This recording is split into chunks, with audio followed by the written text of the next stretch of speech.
Apakah kamu saat ini masih bingung tentang biaya akuisisi? Atau sudah tahu tapi masih belum paham?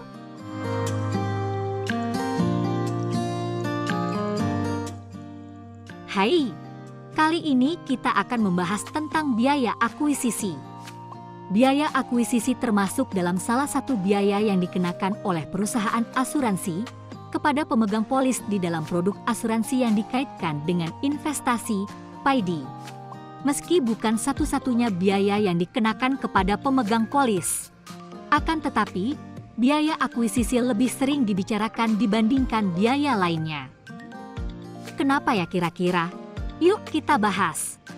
Hal yang perlu diketahui tentang biaya akuisisi asuransi. 1. Membayar komisi agen.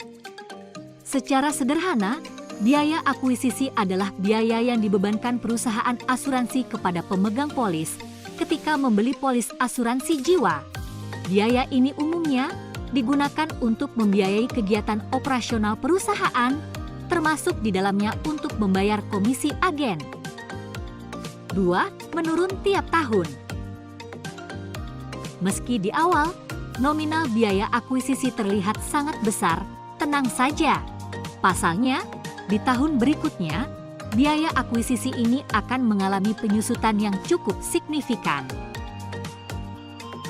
Mari ambil contoh, untuk tahun pertama, biaya akuisisi sebesar 60% dikenakan dari total premi yang dibayarkan.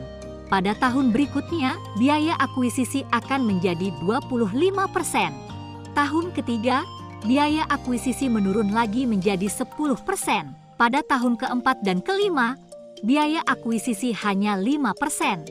Barulah pada tahun keenam, semua jumlah premi kamu akan dikelola untuk investasi setelah membayar biaya asuransi. 3. Mempengaruhi investasi. Pada produk asuransi yang dikaitkan dengan investasi, PAID, atau unit link, nilai investasi yang terdapat dalam polis juga dipengaruhi oleh biaya akuisisi. Pada 5 tahun pertama, nilai investasi yang terbentuk kurang maksimal karena terpotong untuk biaya akuisisi. Oleh karena itu, produk asuransi seperti ini sangat disarankan untuk investasi jangka panjang. 4. Hanya salah satu jenis biaya di asuransi. Biaya akuisisi bukanlah satu-satunya biaya yang harus dibayar oleh pemegang polis di saat membeli polis. Akan ada biaya administrasi dan pastinya biaya asuransi itu sendiri yang dikenakan. Oleh karena itu, sekali lagi jangan terlalu panik ya apabila nilai tunai di polis kamu tidak sesuai dengan premi yang sudah kamu bayarkan di 5 tahun pertamanya. Nah, itu dia sekilas informasi tentang hal yang perlu diketahui tentang biaya akuisisi dalam asuransi. Semoga informasinya bermanfaat ya. Sampai bertemu di video berikutnya.